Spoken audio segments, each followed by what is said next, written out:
नमस्कार, आदाब।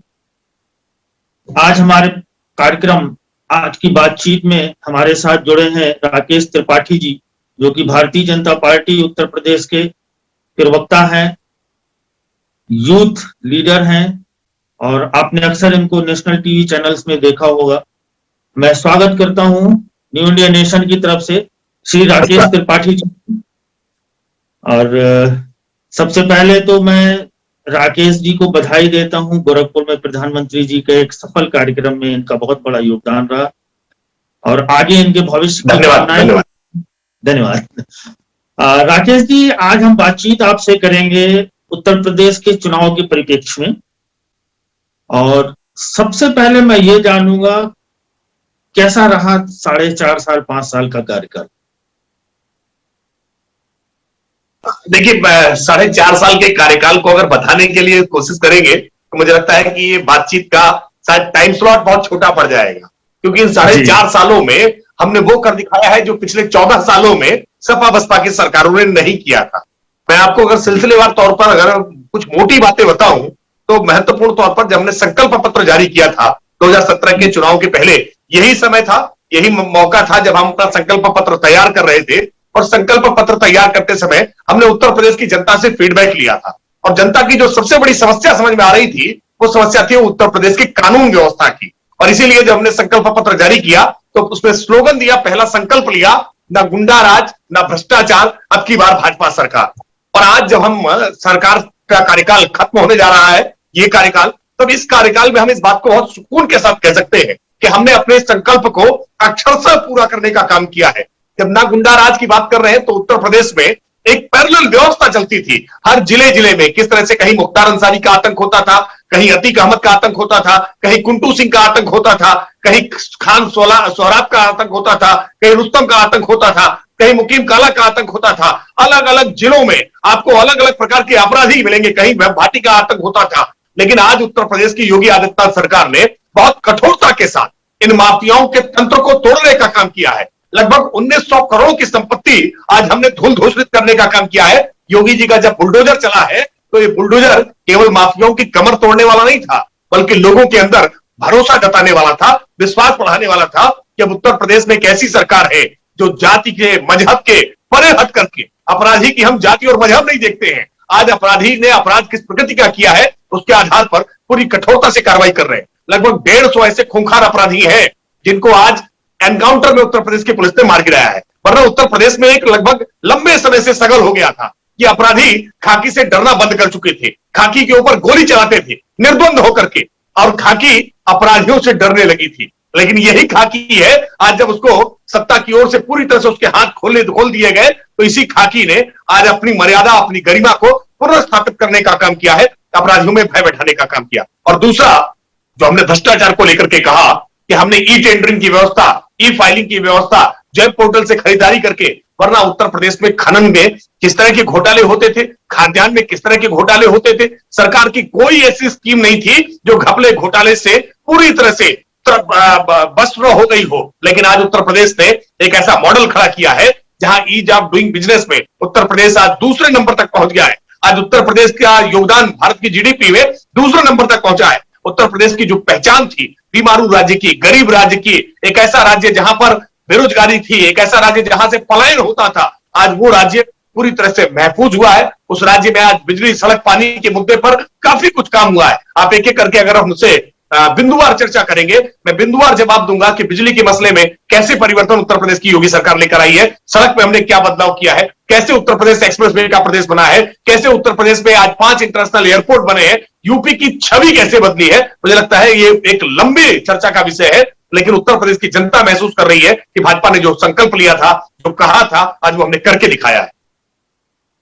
राकेश जी, आपने अपने संकल्प पत्र की बात की, मैं संकल्प पत्र में थोड़ी देर में आता हूं। कानून व्यवस्था से आपने बात शुरू की और आपने बताया कानून व्यवस्था में उत्तर प्रदेश सरकार ने, योगी सरकार ने किस तरह से काम किया है।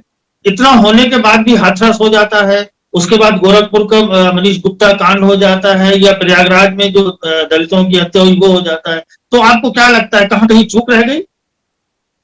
नहीं, देखिए, मैं इस बात को बहुत जिम्मेदारी के साथ कहूंगा कोई भी मुल्क अपने आप को ये नहीं कह सकता है विकसित से विकसित मुल्क, चाहे अमेरिका हो, चाहे जापान हो, चाहे जर्मनी हो, चाहे ब्रिटेन हो, कोई मुल्क ये नहीं कह सकता है कि हमारे यहां कोई ऐसी घटना नहीं घट पाएगी, कहीं कानून व्यवस्था को कोई हाथ में नहीं ले पाएगा, कहीं कोई मर्डर नहीं होगा, कहीं कोई रेप नहीं होगा, कहीं कोई लूट नहीं होगी, कोई ऐसा दावा नहीं कर सकता है।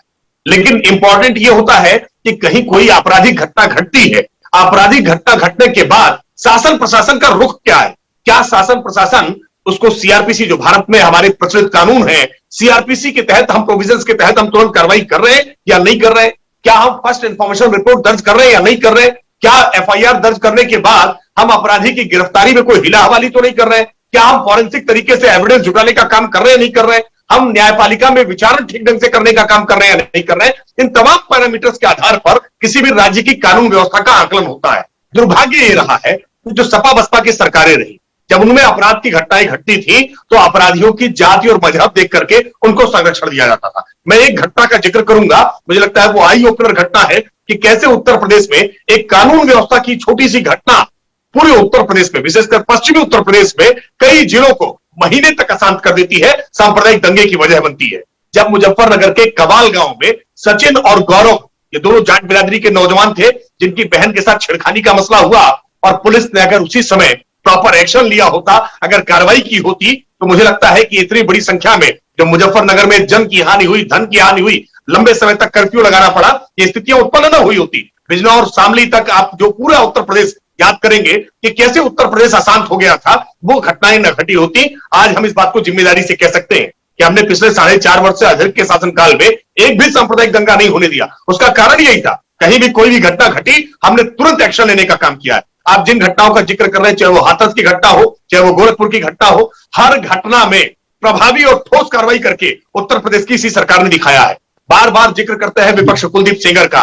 मैं जानता हूं कि कुलदीप सेंगर के चर्चा किए बिना ये शायद सत्र पूरे नहीं होते हैं, लेकिन ये सवाल कोई नहीं उठाता है कि यही कुलदीप सेंगर कांग्रेस पार्टी से अपनी राजनीति की शुरुआत करते हैं, समाजवादी पार्टी से विधायक होते हैं, बहुजन समाज पार्टी से विधायक होते हैं, लेकिन कभी जेल की सलाखों का रुख उन्होंने नहीं किया था। भारतीय जनता पार्टी की सरकार में जेल की सलाखों के पीछे गए। हमने बिना किसी का भेदभाव किए, पक्ष या विपक्ष, कहीं से किसी ने भी अपराध करने का काम किया है, किसी भी जाति के, किसी भी मजहब के व्यक्ति ने अपराध करने का काम किया है, तो हमने ठोस और कठोरता से कार्रवाई करने का काम किया है। जी राकेश जी, और आपने पश्चिमी उत्तर प्रदेश की चर्चा की, तो क्या किसान कानून वापस होने के बाद जो नाराजगी थी वो दूर हो गई किसानों की? देखिए, किसान नाराजगी को लेकर के मुझे लगता है एक लंबी बहस हो सकती है। देखिए, हम इस बात को इग्नोर नहीं करेंगे कि किसानों का एक वर्ग नाराज नहीं था, हम इस बात को खारिज नहीं करेंगे। ये सही है कि किसानों का एक वर्ग, कुछ पर्टिकुलर सेक्शन नाराज था, लेकिन आप पूरी पैन यूपी अगर देखेंगे, पूरे उत्तर प्रदेश में देखेंगे, चाहे बुंदेलखंड हो, चाहे अवध का रीजन हो, चाहे ब्रज का रीजन हो, चाहे पूर्वांचल हो, या पश्चिमी उत्तर प्रदेश में ही बड़ी संख्या में किसान इस आंदोलन से परे थे, अपने आप को अलग कर रखे थे। लेकिन पंजाब में चाहे किसान आंदोलन का प्रभाव रहा हो, या हरियाणा में आंदोलन का प्रभाव रहा हो, या दिल्ली में जिस प्रकार की भूमिका सरकारों की रही, या विपक्ष की भूमिका रही है, इन सारे मसलों को लेकर के प्रधानमंत्री जी ने बड़ा दिल दिखाते हुए, बड़ा मन दिखाते हुए किसान आंदोलन पर जो भी अपेक्षाएं थी किसानों की, उन अपेक्षाओं को पूरा करने का काम किया। जबकि ये बात बिल्कुल स्पष्ट है, जो बात प्रधानमंत्री जी ने कही थी कि हमने एक सत्य मन से जो है दिया जलाया था, हमने कोशिश की थी कि अंधेरा दूर कर सके, हमने कोशिश की थी कि हम किसानों के जीवन में खुशहाली ला सकें। लेकिन फिर भी अगर एक वर्ग इस बात से असंतुष्ट है, हम उसको संतुष्ट करने में असफल हो गए। हमने इस बात को स्वीकार किया और हम इसको बैक स्टेप कर रहे हैं, हम इनको कदमों को पीछे खींच रहे हैं। लेकिन हम ये मानते हैं कि किसानों के लिए एक बड़े बदलाव थे, लेकिन शायद अभी देश इस बदलाव के लिए तैयार नहीं हो पाया। हम कोशिश करेंगे कि हम किसानों को समझा सके, बता सके, कैसे उनकी बेहतरी के लिए ला सके। अब नई कमेटी बनेगी, उन नई कमेटी में सुझाव लिए जाएंगे, चर्चा की जाएगी किसान नेताओं के साथ भी, संगठनों के साथ भी, जो संघर्ष मोर्चा बना है उनके साथ भी। लेकिन मैं इस बात को स्पष्ट तौर पर कह सकता हूं कि उत्तर प्रदेश की योगी आदित्यनाथ सरकार ने किसानों के लिए जितना किया है, इतना पूर्ववर्ती किसी सरकार ने नहीं किया। मैं एक एक करके उदाहरण बता देता हूं। अगर मायावती जी की सरकार की बात की जाए तो 42 करोड़ रुपए का गन्ना मूल्य भुगतान, 42,000 करोड़ रुपए का गन्ना मूल्य भुगतान मायावती जी की सरकार ने किया था, और 17 चीनी मिले मायावती जी की सरकार औने पौने दाम पर बेच रही थी। वो तो भला हो हाईकोर्ट का, जिसने इन चीनी मिलों की बिक्री पर रोक लगाने का काम किया। समाजवादी पार्टी की सरकार ने अपने पूरे 5 वर्ष के कार्यकाल में 92,000 करोड़ रुपए गन्ना मूल्य भुगतान करने का काम किया। लेकिन आज भारतीय जनता पार्टी की सरकार ने अभी 4 पेराई सत्र पूरे हुए हैं, 5वां पेराई सत्र अभी शुरू हुआ है और 4 पेराई सत्रों में अब तक हम 1,42,000 करोड़ रुपए गन्ना मूल्य भुगतान कर चुके हैं। इसमें लगभग 18,000 करोड़ रुपए गन्ना मूल्य वो भुगतान है जो सपा बसपा की सरकारों में पिछले 8 वर्ष का बकाया था। पिछले 8 वर्षों के बकाये भुगतान को भी करने का काम हमने किया है। आज उत्तर प्रदेश में 4 नई चीनी मिलें हमने शुरू की है और 20 चीनी मिलों का उच्चीकरण करने का काम हमने किया, उनकी क्षमता को बढ़ाने का काम किया है। यानी एक तरफ चीनी मिलों को बेचने वाली सरकार थी, एक तरफ वो सरकार थी जो गन्ना किसानों का मूल्य भुगतान नहीं करती थी। आज एक वो सरकार है जिसने गन्ना का रकबा बढ़ाने का काम किया है, जिसने गन्ने में एफआरपी बढ़ाने का काम किया है, जिसने गन्ना किसानों का मूल्य भुगतान में एक रिकॉर्ड बनाने का काम किया है। मैं एक दूसरा उदाहरण दूंगा। अगर आप गेहूं के किसानों की बात करें तो अखिलेश यादव जी के शासन के कार्यकाल का अंतिम वर्ष 2016-17 में गेहूं की जो सरकारी खरीद थी वो 7 लाख मीट्रिक टन थी। आपके दर्शक इस बात को ध्यान से सुने, 7 लाख मीट्रिक टन। और भारतीय जनता पार्टी की योगी आदित्यनाथ सरकार आते ही पहले ही वर्ष में 36 लाख मीट्रिक टन, लगभग 6 गुना ज्यादा 36 लाख मीट्रिक टन गेहूं खरीदने का काम किया है। और इस वर्ष हम जब इस वर्ष में बैठे हैं तो 57 लाख मीट्रिक टन गेहूं, यानी समाजवादी पार्टी की सरकार से 50 लाख मीट्रिक टन गेहूं हमने ज्यादा खरीद करके और किसानों के खाते में राशि पहुंचाई है। वरना पिछली सरकार तो बिचौलियों से किस प्रकार से खरीदती थी, क्या आढ़तियों से किस प्रकार से खरीदती थी, लेकिन आज हमारी सरकार ने किसानों के खाते में डीबीटी स्कीम के तहत केंद्र में नरेंद्र मोदी जी की सरकार बनने के बाद जिस तरह से जनधन खाते खुले, आज सारे किसानों के खाते खुले, उनके खाते में सीधे राशि पहुंचाई है। मैं मानता हूं ये अपने आप में महत्वपूर्ण है। और केंद्र की नरेंद्र मोदी सरकार ने आज जिस तरह से किसानों के लिए किसान सम्मान निधि योजना हो, प्रधानमंत्री फसल बीमा, किसान फसल बीमा योजना हो, या सिंचाई की परियोजनाओं की अगर आप बात करें, 4 डिकेड से लंबित थी परियोजना, बाण सागर परियोजना, आज 9 ऐसी सिंचाई की परियोजनाएं हैं जिसको हमने पूरा करने का काम किया है। दशकों से जो सिंचाई की परियोजनाएं लंबित थी, पूरा बुंदेलखंड, प्यासा बुंदेलखंड था, उस बुंदेलखंड को पानी से आज हरा भरा करने का काम हमने किया है, सिंचित करने का काम किया है। वरना इसी बुंदेलखंड से स्टोरी आती थी कि घास की रोटी खाने पर लोग मजबूर है। आज उस बुंदेलखंड की सूरत बदलने का हमने काम किया है। किसानों के मसले पर उत्तर प्रदेश की सरकार ने जो कैबिनेट की पहली बैठक में हमने संकल्प पत्र में कहा था, मैं बात फिर संकल्प पत्र की करूंगा कि हम किसानों का कर्ज माफ करेंगे, फसली ऋण माफ करेंगे। पहली बैठक में हमने इस संकल्प को पूरा किया। 86 लाख किसानों का 36,00,000 करोड़ रुपए हमने कर्ज माफ करने का काम किया है। मैं मानता हूं कि किसानों के मसले पर उत्तर प्रदेश की सरकार ने अभूतपूर्व काम किए। चलिए, किसानों के मसले पे अभूतपूर्व कार्य किए हैं, तो चुनाव का मुद्दा क्या रहेगा? किस मुद्दे को लेकर जाएंगे जनता के बीच में? देखिए, हम ये मानते हैं कि हम आज पिछली सरकारों में और इस सरकार के बीच में एक फर्क साफ साफ दिखा रहे हैं कि पिछली सरकार ने कानून व्यवस्था के मसले पर, एक आपको ध्यान में होगा कि जब भी चुनाव की डिस्कशंस होते थे तो चुनाव के डिस्कशन का सबसे पहला इशू होता था बीएसपी यानी बहुजन समाज पार्टी नहीं, बीएसपी यानी बिजली सड़क और पानी। आज विपक्षी दल मौन है, हिम्मत नहीं है कि बिजली सड़क पानी के मसले पर भारतीय जनता पार्टी से सवाल करें। क्यों? कारण है, बिजली पिछली सरकार में, सपा सरकार की बात करें, अखिलेश यादव जी की बात करें, तो केवल 5 जिले थे जिन 5 जिलों को बिजली मिला करती थी 24 घंटे। वो कन्नौज था, इटावा था, मैनपुरी था, रामपुर था और आपका अमेठी और रायबरेली। लेकिन आज उत्तर प्रदेश में योगी आदित्यनाथ जी की सरकार बनने के बाद, चाहे सहारनपुर हो या सोनभद्र हो, मुरादाबाद हो या मिर्जापुर हो, हमने एक रस करने का काम किया है। 18 घंटे न्यूनतम आज गांव में बिजली मिल रही है, 24 घंटे आज शहरों को बिजली है, कस्बाई क्षेत्रों को 22 घंटे बिजली। यानी एक दिन में अगर सबसे अधिक बिजली की अगर सप्लाई की बात की जाए तो 15,000 मेगावाट की बिजली की सप्लाई करने में हाफ जाती थी उत्तर प्रदेश की पिछली सरकार, और आज एक दिन में 10,000 मेगावाट बिजली हमने बढ़ाई है, 25,000 मेगावाट बिजली हमने आज ज्यादा देने का काम किया है। मैं मानता हूं कि उत्तर प्रदेश की जनता के बीच में आज बिजली का मुद्दा सबसे प्रभावी है। और सड़कों के मसले पर अगर बात करें तो एक आधा अधूरा एक्सप्रेसवे अखिलेश यादव जी ने दिया था लखनऊ से आगरा का। मैं बार बार चुनौती देकर कहता था उस समय डिबेट्स में सभा के प्रवक्ताओं से कि अगर लखनऊ से आगरा तक चल करके वो दिखा दे गाड़ी से, बिना कहीं रास्ते में उतरे, तो हम मान लेंगे, इस बात को स्वीकार कर लेंगे कि अखिलेश यादव ने काम किया है।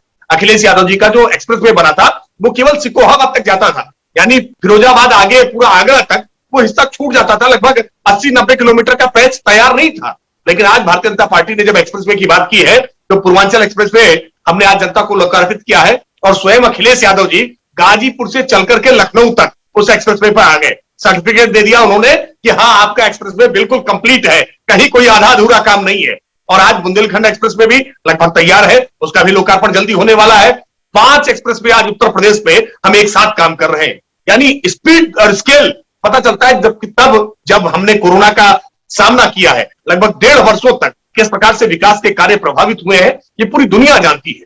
कि पूरी दुनिया के सारे जितने भी हमारे संसाधन थे, सारी ताकत था, सारा धन था, सारा ध्यान था, वो सब कुछ कोरोना से लड़ने में लग गया। बावजूद इसके उत्तर प्रदेश की सरकार ने आज बिजली, सड़क, पानी के मुद्दे पर, कानून व्यवस्था के मुद्दे पर, शिक्षा के मसले पर और सबसे ज्यादा स्वास्थ्य के मसले पर आज हमने जो काम किया है, 59 मेडिकल कॉलेज उत्तर प्रदेश में हमने बना करके आज क्रियाशील करने का काम किया है। मैं मानता हूं कि आज उत्तर प्रदेश हर मापदंड पर एक बड़े परिवर्तन उत्तर प्रदेश देख रहा है और इन मापदंडों के आधार पर फर्क महसूस कर रहा है और इनके आधार पर हम कह सकते हैं कि हम अपना पिछला रिकॉर्ड तोड़ करके नया रिकॉर्ड खड़ा करने जा रहे हैं। कितनी सीट आ रही है? अब पिछला रिकॉर्ड हमारा 325 सीट थी गठबंधन के साथ। हम ये मानते हैं कि भारतीय जनता पार्टी एनडीए गठबंधन के साथ 325 प्लस के नारे को साकार करने जा रही है।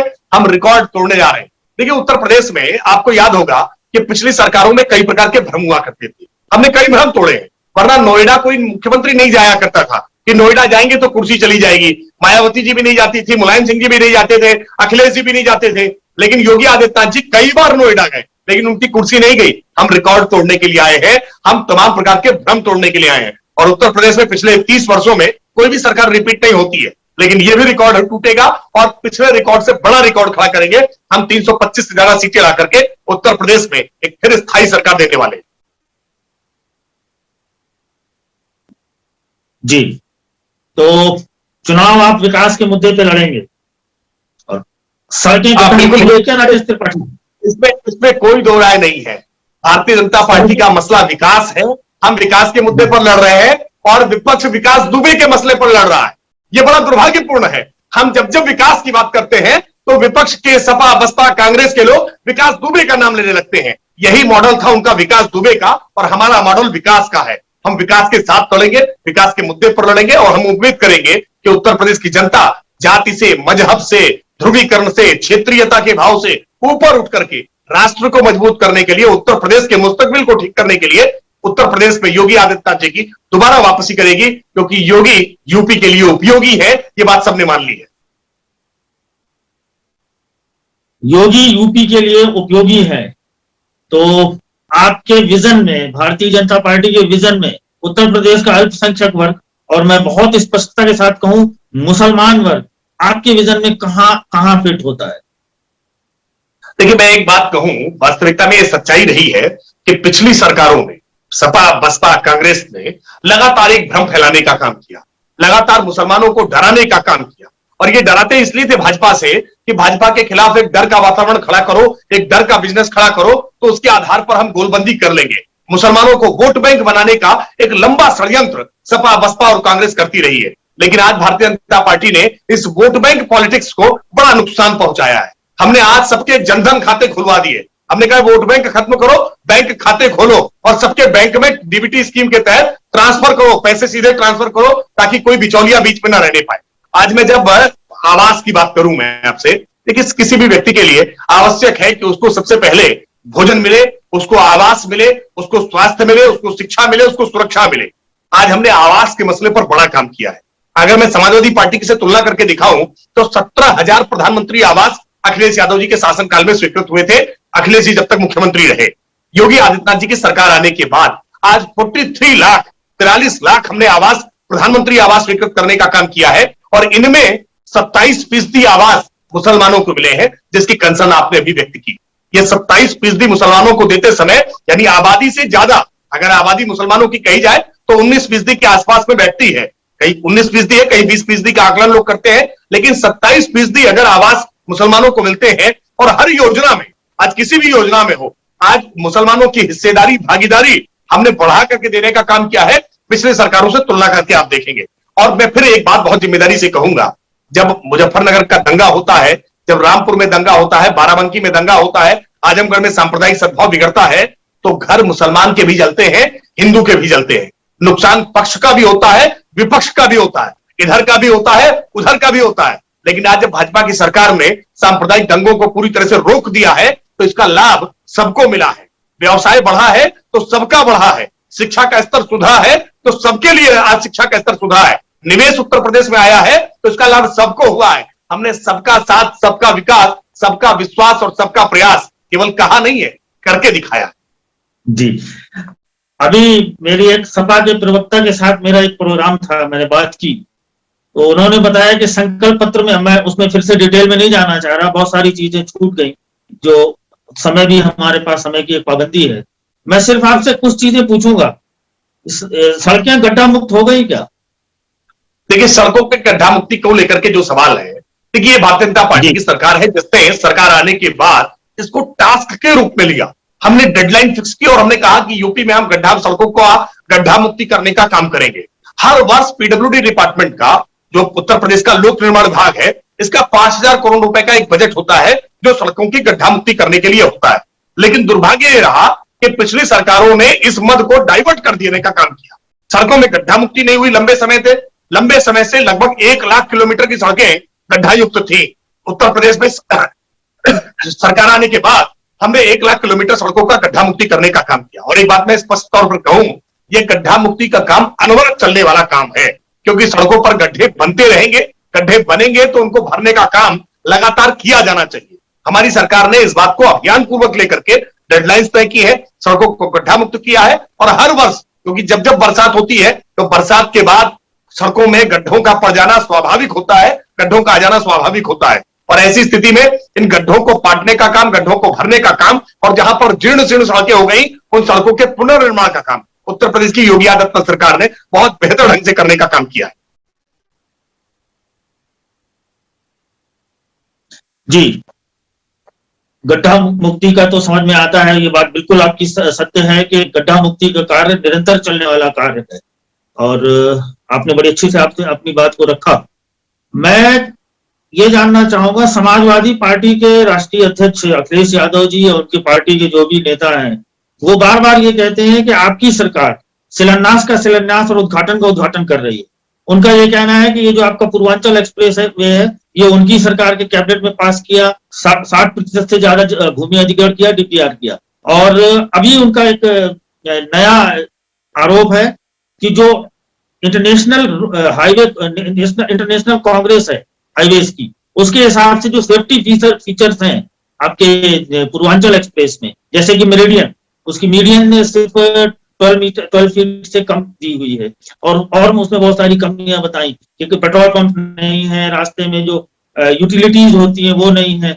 और सबसे बड़ा आरोप उनका यह है कि जितने भी आपके कार्यक्रम हैं वो सारे के सारे समाजवादी पार्टी के समय के कार्यक्रम हैं। आपने शिलान्यास पे शिलान्यास किया, उद्घाटन पे उद्घाटन किया। इस पे आप जरा सा टिप्पणी करें। देखिए, आप अगर कहेंगे तो मैं आपको डेटा वाइज एक एक बता दूंगा कि एक्सप्रेसवे में समाजवादी पार्टी के शासनकाल में जो एक्सप्रेसवे बना था, उसकी लेंथ और उसकी विड्थ जो है, उसकी चौड़ाई, और आज जो हमारी पूर्वांचल एक्सप्रेसवे की चौड़ाई है उसमें कितना डिफरेंस है। आज पूर्वांचल एक्सप्रेसवे कितना समृद्ध है उनके एक्सप्रेसवे से। आप कहेंगे तो मैं आइटम वाइज उन्होंने जो आरोप लगाए हैं, एक एक का आइटम वाइज मैं आपको उत्तर दे सकता हूं। आप तय करेंगे तो हम इसी विषय पर केवल एक्सप्रेसवे पर बात कर लेंगे। लेकिन आपने जो एक साथ में मुद्दा उठाया है कि आज वो कह रहे हैं कि शिलान्यास का शिलान्यास कर रहे हैं, लोकार्पण का लोकार्पण कर रहे हैं। देखिए, आपको बड़ी हास्यास्पद सी बात समझ में आएगी कि समाजवादी पार्टी तो ये कह रही है कि काशी विश्वनाथ कॉरिडोर भी हमारी ही सरकार ने बनाना शुरू किया था। अब आज समाजवादी पार्टी की इन बातों से समाजवादी पार्टी के उस नारे की याद आ जाती है। जब समाजवादी पार्टी सत्ता में थी तो सपा के लोग ये नारा लगाते थे कि समाजवादियों का नारा है खाली प्लाट हमारा है। जहां भी कोई खाली प्लाट दिखता था, किसी विधवा का, किसी दलित का, किसी महिला का, किसी गरीब का, तुरंत लाल टोपी पहनकर जाते थे, समाजवादी पार्टी का झंडा गाड़ देते थे, ये प्लाट इनका हो गया। समाजवादी पार्टी आज सत्ता में नहीं है तो तमाम सरकारी प्रोजेक्ट्स पर इसी तरह से आज उसको अपना हथियाने का, कब्जा जमाने का जो इनकी प्रवृत्ति रही है, वो ये प्रयास कर रहे हैं। जेवर एयरपोर्ट को कहेंगे ये हमने शुरू किया, और हमने रात में सपना देखा था कि हम जेवर एयरपोर्ट बनाएंगे, लेकिन हमारे सपने को इन्होंने चुरा लिया। मैं मानता हूं राजनीति में थोड़ी बातें मैच्योर और गंभीर कही जाती है। वर्ष 2017 के चुनाव से जस्ट पहले, 1 महीना पहले, जब शिलान्यास करते हैं पूर्वांचल एक्सप्रेसवे का, और केवल 1 लाख रुपए मद में डाल करके और शिलान्यास कर दिया। मजाक बना करके रखा है। हजारों करोड़ का कोई प्रोजेक्ट केवल 1 लाख रुपए की राशि से कैसे शुरू किया जा सकता है? और 1 महीने के भीतर आपने उस प्रोजेक्ट पर कौन सा काम कर लिया था? यह मजाक है। पूर्वांचल एक्सप्रेसवे के नाम पर वो मजाक कर रहे थे, हमने उसको जमीन पर उतारने का काम किया है। इसलिए आज इनको पीड़ा हो रही है। एक एक प्रोजेक्ट जिसकी बात कर रहे हैं कि आज योगी आदित्यनाथ सरकार ने पूरा कर दिया। 5 वर्ष का पूरा कार्यकाल था आपका, आपको अपने समय के कार्यकाल में पूरा करना चाहिए था।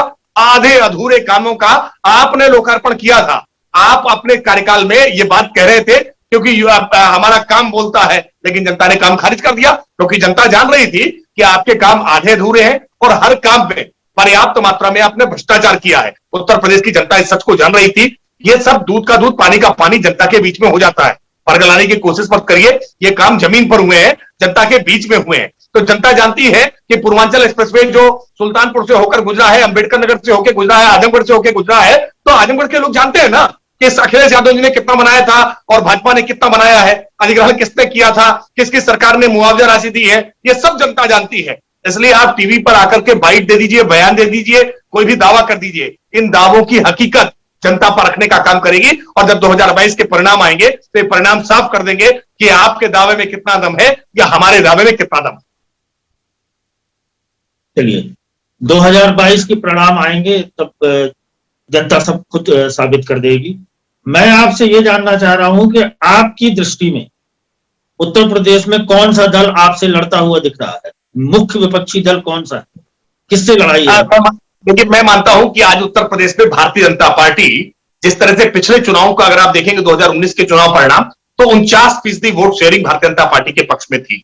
Bharatiya Janata party 60% vote sharing के लिए प्रयास कर रही है।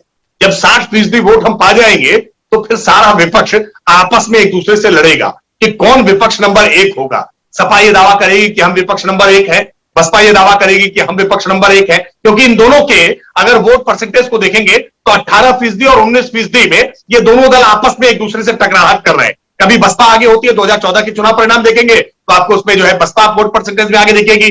फिर 2017 के चुनाव परिणाम में सपा वोट परसेंटेज में आगे निकली है। 2019 के चुनाव परिणाम में सपा वोट परसेंटेज में बहुत मामूली बात रही है। तो ये वोट बढ़त जो है अगर दोनों की देखेंगे, और दोनों तो मिलकर के चुनाव लड़के देख चुके हैं, 2019 के चुनाव में सपा बसपा दोनों साथ रह चुके हैं। ये बात सही है कि उत्तर प्रदेश में आज कांग्रेस अपने अस्तित्व के लिए संघर्ष कर रही है, आज आरएलडी अपने अस्तित्व के लिए संघर्ष कर रही है।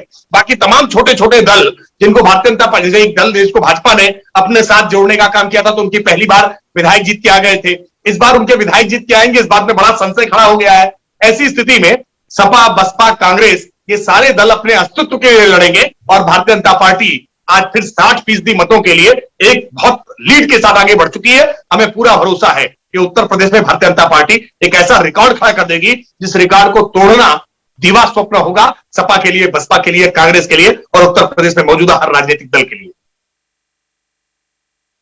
बहुत से सर्वे ऐसा दिखा रहे हैं कि आपका वोट प्रतिशत 40%, 39% के पास आ रहा है और समाजवादी पार्टी का बढ़ रहा है, 32-33% तक बढ़ रहा है। इसको कैसे देखिए? सिर्फोलॉजी की इतनी मैं समझ रखता हूं चुनाव के एक कार्यकर्ता के नाते, राजनीतिक कार्यकर्ता के नाते, मैंने जितना आज तक चुनाव के विश्लेषण को देखा है, समझा है, इन सर्वे को समझा है, जब प्री पोल सर्वे होते हैं तो इन सर्वे में जो लीडिंग पार्टी होती है जिसके नंबर्स बढ़कर के आ रहे होते हैं, हमेशा आप देखेंगे तो जो उसका एग्जिट पोल होता है वो एग्जिट पोल में उसको और बढ़त मिलती है और जब परिणाम निकल कर आते हैं तो और बढ़त के साथ आते हैं। मैं उदाहरण देकर बताऊंगा कि वर्ष 2017 के विधानसभा चुनाव में भारतीय जनता पार्टी को आप अगर, मैं एक सर्वे एजेंसी का नाम लेकर कह रहा हूं क्योंकि जब सबसे ज्यादा सर्वे उसी के आए हैं, सी वोटर के, सी वोटर के सर्वे ने भारतीय जनता पार्टी को 2017 के विधानसभा चुनाव में 230 सीटें बताने का काम किया था कि 230 सीटें भारतीय जनता पार्टी की निकल करके सामने आएंगी। जब एग्जिट पोल आया तो ये 230 से बढ़कर के 250 तक पहुंच गया था और जब परिणाम निकल करके आए तो हम 325 तक पहुंचे। हम आज इस बात के साथ कह रहे हैं कि ये जो एग्जिट पोल आज भारतीय जनता पार्टी को 200 से प्लस बता रहे हैं, 230, 240 बता रहे हैं, जब ये एग्जिट पोल आएगा तो ये 300 पार होगा और जब परिणाम निकल कर आएंगे तो हम 325 पार जाकर के ही रुकेंगे। इसमें किसी प्रकार की कोई कंफ्यूजन नहीं है। भारतीय जनता पार्टी आज उत्तर प्रदेश में अकेले एक ध्रुव पे खड़ी है, बाकी उस ध्रुव पर चढ़ने के लिए सारे सपा बसपा कांग्रेस आपस में गुत्थम गुत्था हुए जा रहे हैं और इनमें आज आपसी एकता नहीं है। ये तो सब साथ मिलकर लड़ चुके हैं, साथ मिलकर के कुछ नहीं बिगाड़ पाए तो अब अकेले अकेले क्या कर पाएंगे, ये उत्तर प्रदेश की जनता भी जानती है। चलिए राकेश त्रिपाठी जी, मैं जानता हूं आप बहुत अच्छे वक्ता हैं और अपनी बात को बहुत अच्छे से रखने के लिए जाने जाते हैं और मैं समय की थोड़ी सी पाबंदी भी है और मैं बहुत आपका आभारी हूं कि आपने हमारे लिए समय निकाला। आपको हमारे चैनल की तरफ से शुभकामनाएं आपके उज्जवल भविष्य के लिए और आने वाले उत्तर प्रदेश चुनाव के लिए। ये थे हमारे साथ राकेश त्रिपाठी। सवालों पर विश्लेषण करते रहिए, जनता को अपडेट करते रहिए, जागरूक करते रहिए, क्योंकि ये माध्यम बहुत जरूरी है, जिनके माध्यम से जनता तमाम सारे सवाल, जिन सवालों के जवाब वो जानना चाहती है, वो उन तक पहुंचते रहे। मेरी बहुत शुभकामनाएं आपके चैनल के लिए, आप ज्यादा से ज्यादा अपने विचारों को लोगों तक लेकर जा सके। आपको देख रहे आपके दर्शक इसको ज्यादा से ज्यादा लाइक करें, सब्सक्राइब करें, शेयर करें, मैं ये भी अपील सबके साथ में करूंगा। Thank you. ये थे हमारे साथ भारतीय जनता पार्टी उत्तर प्रदेश के प्रवक्ता श्री राकेश त्रिपाठी जी, जो अपने बहुत ही अच्छे प्रस्तुतिकरण के लिए जाने जाते हैं। और ये था हमारा प्रोग्राम न्यू इंडिया न्यूज का आज की बातचीत। तो मैं धन्यवाद दूंगा सभी दर्शकों को, हमारे मेहमान को। फिर हम आपके साथ आएंगे, बहुत जल्दी जुड़ेंगे। धन्यवाद।